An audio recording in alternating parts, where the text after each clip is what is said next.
नमस्कार दोस्तों, स्वागत है आप सबका। दोस्तों, जब इतने छोटे छोटे पॉट में हमारे पौधे बहुत सुंदर चलते हैं और उनमें फूल भी इतने प्यारे खिलते हैं ना, तो हमें बहुत खुशी होती है।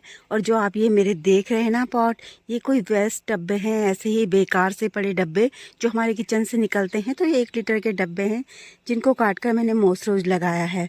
और इसमें मेरे पौधे इतने ज़्यादा हेल्दी हैं, इतने ज़्यादा हेल्दी हैं। और देखो मतलब कितनी अच्छी ग्रोथ कर रहे हैं और फूल भी बहुत ज़्यादा खिले हैं दोस्तों। तो फिर हमें और क्या चाहिए। और फिर देखो, इनको मैंने ज़मीन में भी नहीं रखा हुआ है, मैंने इनको रखा हुआ है दीवार के ऊपर। तो अगर जगह की कमी है ना, तो आप भी इस तरीके से कुछ जुगाड़ कर सकते हैं। यहाँ पे हमारी दीवार का एक कोना है, यहाँ पे मैंने इनको रखे हुए। तो मैं आज आपको कुछ ऐसा ही आइडिया दूंगी कि अगर आपके यहाँ भी जगह की कमी है ना, तो आप किस तरीके से पॉट को रख सकते हो, किस तरीके से पॉट को लगा सकते हो। और जो छोटे छोटे पॉट होते हैं उनमें भी आपके पौधे कितने अच्छे चलेंगे। आपने मेरी इस वीडियो को बहुत प्यार दिया, इसके लिए आप सभी का दिल से बहुत बहुत धन्यवाद दोस्तों। अगर जो भी पौधे मैं आपको बताऊंगी ना, वो पौधे ऐसे होते हैं कि उनकी जड़ें बहुत ज़्यादा नहीं होती है, तो छोटे छोटे पॉट में वो आराम से चल जाते हैं। देखो, ये है एक बॉटल, और बॉटल के ऊपर का छोटा सा हिस्सा है ये। तो कितने सुंदर हो रहे हैं मोस रोज इसमें। और पिछले साल से लगा हुआ है ये पौधा इसमें, बस मैंने इसमें थोड़ी सी खाद डाली है। और मैं आपको बस आइडिया दे रही हूँ। तो देखो, ये जो आप देख रहे हैं ना यहाँ पे, ये हमारा स्टोर रूम है ऊपर। तो उसमें जाने के लिए ये सीढ़ियाँ बनी हुई हैं लोहे की। तो मैंने क्या किया है कि इसमें ये जो बॉटल्स होते हैं ना, उनके लिए बस ये तार आता है, 20 रुपए का मिलता है, काफ़ी सारा मिल जाता है हमारे यहाँ, 20 रुपए का तार इस तरीके से। तो मैं इन बॉटल्स को, सारी बॉटल्स को इसमें इस तरीके से हैंग कर दिया है। और मैंने इनमें जितने भी ये प्लांटर देख रहे होंगे आप, ये खरीदे हुए नहीं है, कोल्ड ड्रिंक की बॉटल है। उसमें ही देखो पौधे कितने अच्छे चल रहे हैं, बहुत अच्छे से ग्रोथ कर रहे हैं सारे पौधे। और अगर आप ये तार पे पैसे खर्च नहीं करना चाहते, तो कोई भी सिंथेटिक कपड़े आते हैं ना, वो काफ़ी मजबूत होते हैं। तो आप उनमें इनके साइड में ऐसे छेद करके और उन्हें बांधकर इस तरीके से लटका सकते हो, जैसे मैंने तार से लटकाए हुए हैं। और ये तार तो अगर आप ले आएंगे ना, तो मतलब आपकी सालों की छुट्टी हो जाएगी। और आप इसमें जितने भी मोसोज लगे हुए देख रहे हैं, ये मैंने कटिंग से फ्री में अपने गार्डन में ऐड किए हैं। और ये मेरे गार्डन में आज से नहीं, बहुत सालों से है दोस्तों। कहीं ना कहीं कटिंग मिल जाती है, मैं ले आती हूँ। लेकिन उसके लिए हमें दोस्तों कुछ काम करना होता है। ऐसे हमारे गार्डन में पौधे यूं नहीं बने रहते हैं, हमको सेव करना होता है हर साल इन पौधों को। तो फिर ये हमारे गार्डन में सालों साल चलते हैं। तो आप भी ऐसे मतलब काम कर सकते हैं। और ये बॉटल प्लांटर में लगाने का एक फ़ायदा मुझे ये भी है कि अगले साल मैं इन्हीं में ही इन पौधों को सेव करके रख दूँगी। इसमें से कोई आधा लीटर की कोल्ड ड्रिंक की बॉटल है, कोई 1 लीटर की है, और कोई 2 लीटर की कोल्ड ड्रिंक की बॉटल है। इधर देखो, कुछ यहाँ भी मैंने पॉट लगाए हुए हैं, और ये 1 लीटर की छोटी छोटी बॉटल्स हैं। तो आप समझ सकते हो कि 1 लीटर की जो कोल्ड ड्रिंक की बॉटल होती हैं, वो कितनी छोटी होती हैं। और मैंने इसको देखो किस चीज़ में लगाया है। यहाँ पे ना मैं आपको ढंग से दिखा नहीं पा रही हूँ, वीडियो बनाने के लिए जगह नहीं है। तो मैंने ना एक अमरूद की लकड़ी का, ये है देखो, ये जो लकड़ी दिख रही है ना आपको, ये एक अमरूद की लकड़ी है। और यहाँ पे एक लोहे का वो है। तो मैंने उसमें इन सबको, पहले तो मैंने वो जो लोहे का हमारा खंबा है ना, उसमें इस अमरूद की लकड़ी को बहुत अच्छे से बांधा हुआ है। ये देखने में भी काफ़ी खूबसूरत लग रहा है। और फिर उसके बाद मैंने इन बॉटल में होल करके इस तरीके से इनको लगा दिया है। और ये भी दोस्तों, ये नहीं है कि मतलब इन्हें 1 साल हो गया होगा, 3-4 साल हो गए इनको इस तरीके से लटकाए हुए। और अमरूद की लकड़ी काफ़ी मजबूत होती है, तो ये 3-4 साल से ऐसे है। और मैं ज़्यादा ढंग से इसलिए नहीं दिखा पा रही हूँ क्योंकि ये सूरजमुखी के पेड़ कुछ ज़्यादा बड़े हो गए हैं, और यहाँ पे मेरे बड़े बड़े पौधे भी हैं। तो मैं आपको ढंग से अच्छे से उतने ज़्यादा दिखा नहीं पा रही हूँ। तो छोटी छोटी प्लांटर्स में, और ये देखो यहाँ इसमें मैंने कहीं भी मुझे पौधे रखने की ज़रूरत नहीं पड़ी, बस मैंने ऐसे यूं ही लटका दिए हैं। दोस्तों, ये हमारी खिड़की है, तो यहाँ पे भी मैंने काफ़ी सारे पौधे रखे हुए हैं। और मैंने ना पूरी खिड़की में अपने पौधे हैंग भी करे हुए थे। अभी मैंने 1-2 महीने पहले ही उन्हें हटाया है, मैंने उनके मतलब प्लांटर चेंज किए। तो इस तरीके से भी आप कर सकते हो, ये भी एक आइडिया है। और इसके लिए भी देखो, आपको ऐसे कोई जगह की ज़रूरत नहीं है। खिड़की में आप, जैसे आपकी खिड़की है ना, इस तरीके से आप किसी भी पॉट को ला सकते हो और हैंग कर सकते हो। वॉल हैंगिंग पॉट भी बाज़ार में काफ़ी मिलते हैं दोस्तों। दोस्तों ये वाले पीनट कैक्टस जो आप देख रहे हैं ना, ये भी मैंने अपनी एक खिड़की में रखे हैं। ये हमारी बाथरूम की खिड़की है। तो ये देखो कितने हेल्दी हैं। और ये भी ना एक देखो बॉटल्स में ही लगे हुए हैं यहाँ पे। ये इस तरीके से मैं मतलब ये 2 लीटर की बॉटल है। और मैं आपको एक बात बता देती हूँ कि जो पीनट कैक्टस होते हैं ना, इनकी जड़ें भी नाम मात्र की होती है और फूल बहुत सुंदर खिलते हैं। और ये पौधा मैंने फ्री में अपने गार्डन में ऐड किया है। आप इसके फूल देखोगे ना तो आपका मन करेगा कि आप भी इसे लगा लो। मैंने भी इसके फूल देखे थे और मतलब खुशकिस्मती से मुझे ये पौधा फ्री में मिल गया। तो ऐसे ही मेरे गार्डन में बना हुआ नहीं है, मैं ना इसकी कटिंग्स लगाती रहती हूँ और अपने हर प्लांटर में इसको मतलब सेव भी करती रहती हूँ। और इस पौधे की एक ख़ास बात और भी है कि अगर इसकी एक छोटी सी पत्ती, इसका बेबी प्लांट्स ना कहीं पे झड़ जाए तो ये तुरंत खुद ही अपनी जड़ पकड़ के वहीं पे ही हो जाता है। और ये भी जो आप देख रहे होंगे 1-1 लीटर के डब्बे में लगे हुए हैं और बहुत ही हेल्दी पौधे हैं, बहुत ज़्यादा हेल्दी। तो देखो, ना ही तो इनके लिए मुझे इनको ज़मीन में रखना पड़ा और ना ही मुझे मतलब बाज़ार से पॉट खरीदने पड़े।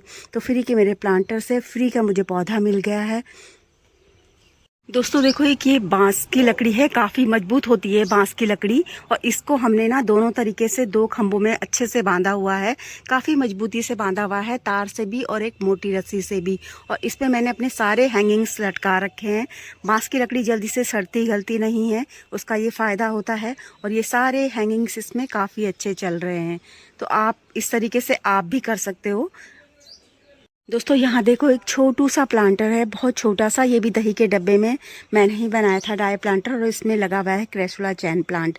और इसको देखो मैंने कैसे लटकाया हुआ है यहाँ। इस तरीके से मैंने इसको ना, ये रस्सी आती है, ये वाली रस्सी भी काफ़ी मजबूत होती है। इस रस्सी में मैंने इस तरीके से ऐसे लटकाया हुआ है। तो इस तरीके से आप भी लटका सकते हो।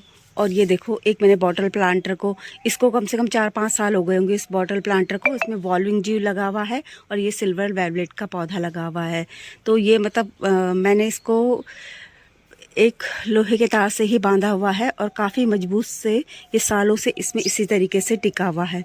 तो आप जो ऐसी मजबूत रस्सियाँ लाकर भी ना अपने प्लांटर्स को हैंग कर सकते हो। देखो यहाँ पे ये रस्सी मैंने, कुछ मुझे समझ में नहीं आया तो मैंने ऐसे रस्सी बांध के ऐसे लगा दिया। और इससे भी 2 साल हो गए हैं ऐसे लटके लटके। तो आगे से बता देती हूँ, ये बॉटल, इसमें 2 पौधे बहुत अच्छे से हो रहे हैं ये। और दोस्तों यह वोट लिली रोहियो की एक वैरायटी है, बहुत खूबसूरत सी, जिसे आप कटिंग से बहुत आसानी से लगा सकते हो। और ये भी देखो, मैंने ये पूरे ही भर गए हैं, इनको 3 साल हो गए हैं इसमें लगे हुए। और ये एक बॉटल ही प्लांटर हैं। और इनको ना मैंने किस चीज़ से हैंग करा हुआ है, मैंने इस तरीके से कील मतलब कील ठोकी हुई है इस खम्भे में। ये एक खम्भा है यहाँ पे और उसमें मैंने इनको इस तरीके से लगाया हुआ है। तो देखो कितने मजबूत हैं और कितने सालों से इसी तरीके से बने हुए हैं। तो देखने में भी काफ़ी खूबसूरत लग रहे हैं और ज़मीन में भी मुझे इनको रखना नहीं पड़ा है। और ऐसे के ऐसे, और पौधे भी इनमें बहुत ग्रोथ कर रहे हैं। ऐसा नहीं है कि पौधा ग्रोथ नहीं कर रहा होगा, पौधे भी देख रहे होंगे आपकी पूरे पॉट भर गए हैं। दोस्तों बाज़ार में ना इस तरह के जो ये वॉल हैंगिंग प्लांटर्स होते हैं, ये काफ़ी आते हैं। और इसमें ना साइड से 2 हुक भी दिए रहते हैं और पीछे से एक होल भी रहता है कि ताकि आप इसको मतलब हैंग कर सको। और एक बात बताऊं, मेरे यहाँ ना ये इतने मोटे मोटे स्नेल, इससे भी बहुत मोटे मोटे स्नेल होते हैं जो आजकल मेरे सारे पौधों को खा जा रहे हैं। देखो चुप कर बैठा है, ये रात को निकलते हैं और सारे पौधों को खा जाते हैं। दोस्तों ये हमारी झोपड़ी का एक खम्बा है जिसमें मैं हमेशा पौधों को ना इस तरीके से हैंग कर देती हूँ। देखो दोस्तों, सब में मैंने वॉल्विंग जीव लगा रखी है। और जो वॉल्विंग जीव पौधा होता है, ये मैंने आपको अपनी 2-3 वीडियो में बता भी दिया है। इस पे जड़ बिल्कुल नाम मात्र की होती है, छोटी कटिंग से हो जाता है, बहुत ही छोटी सी कटिंग से। और इसका पौधा ना, इसकी पत्तियां जहाँ भी गिरती है, क्योंकि इसमें बरसात के टाइम पे बहुत ज़्यादा एरियल रूट्स बनती है ना, तो जहाँ भी गिरती है वहीं पर पौधा खुद से हो जाता है। तो इसको आप बहुत छोटे छोटे प्लांटर्स में लगा सकते हो, बहुत छोटे छोटे प्लांटर्स में बहुत आराम से हो जाता है। और आप देख रहे होंगे कि कहीं भी मुझे रखने की ज़रूरत नहीं है, बस मैंने ऐसे ही लटका दिए हैं। बस थोड़ी सी मेहनत करी, एक कील ठोकी एक खम्भे में और इस तरीके से इन पौधों को लटका दिए। तो काफ़ी सुंदर लग रहे हैं। मैंने मतलब घर के हर हिस्से का बखूबी इस्तेमाल किया है, तो आप भी ऐसा कर सकते हैं, इस तरीके से मतलब लटका सकते हैं। बहुत ही खूबसूरत लगते हैं देखने में, पौधा भी बहुत सुंदर है, कोई देखभाल नहीं है। मैंने दोस्तों आपके साथ जितने भी पौधे शेयर किए हैं ना, अभी तक मैंने किसी को ख़रीदा नहीं है, सबकी मैं कटिंग कहीं ना कहीं से लेकर आई हूँ। और बस इसके लिए मैंने मेहनत करिए दोस्तों। ऐसे ही मतलब इतने सारे पॉट में ये पौधे सालों से यूं ही नहीं बने रहते, हम इनकी कटिंग्स लगाते रहते हैं, क्योंकि एक टाइम पे जैसे पौधा ना काफ़ी ख़राब हो जाता है। जैसे सर्दी आएगी तो ये जो ऑलिंग जीव है इतनी खूबसूरत नहीं रहती जितनी अब दिख रही है। तो इसके क्या है, हमें कटिंग लगानी होती है। और आपको पता है कि गर्मियों में तो पानी की कितनी टेंशन होती है, तो हर पौधे को हमें देखना होता है। ऐसे ही हमारे गार्डन में पौधे नहीं बने होते। और दोस्तों, अगर हमें अच्छे रिजल्ट चाहिए तो हमें थोड़ी मेहनत तो करनी ही होगी। और ये देखो यहाँ पे सिल्वर वेलवेट इसमें ऐसे ही गिरा और ये खुद से ही हो गया। इसके जो पत्ती होती है ना, उसकी देखो कितनी सुंदर पत्ती होती है, कितनी सुंदर बनावट होती है इसकी। और इस वीडियो में मैंने आपको जितने भी पौधे दिखाए हैं सारे कटिंग से बहुत आसानी से हो जाते हैं, और सारे ही पौधे लो मेंटेनेंस हैं। दोस्तों, एक खिड़की हमारी यह है, आप बोलोगे कि सारे पौधे खिड़की में ही रखे हुए हैं, तो यहाँ पे ये देखो मेरे सारे क्रेसुला चैन प्लांट लगे हुए हैं, और ये भी मैंने अपनी खिड़की में रखे हुए हैं। छोटे छोटे पॉट में लगा हुआ है। क्रेसुला चैन प्लांट जो होता है ना, बहुत छोटे छोटे पॉट में हो जाता है, और छोटी छोटी कटिंग से बहुत आसानी से हो जाता है। दोस्तों, अगर प्लांटर रखने की आपके यहाँ भी दिक्कत है तो जो आइडिया मैंने आपको दिए हैं सारे फ्री के आइडिया हैं, किसी में भी कुछ मेहनत नहीं लगी है। बस आपको अपने घर का एक वो हिस्सा ढूंढना है जहाँ कि आप इस तरीके से अपने प्लांटर्स को रख सकते हो, प्लांटर्स को लगा सकते हो। हर घर में ऐसे हिस्सा होता है जहाँ हम अपने पौधों को इस तरीके से लटका सकते हैं। बस आपको थोड़ी सी मेहनत करनी है तो आप वो कर सकते हैं। दोस्तों, अगला आइडिया मैं आपको अगली वीडियो में दूंगी। और अगर आपको मेरी दी हुई जानकारी थोड़ी भी अच्छी लगी हो तो प्लीज़ वीडियो को लाइक ज़रूर करें, और वीडियो में अंत तक बने रहने के लिए आप सभी का दिल से बहुत बहुत धन्यवाद।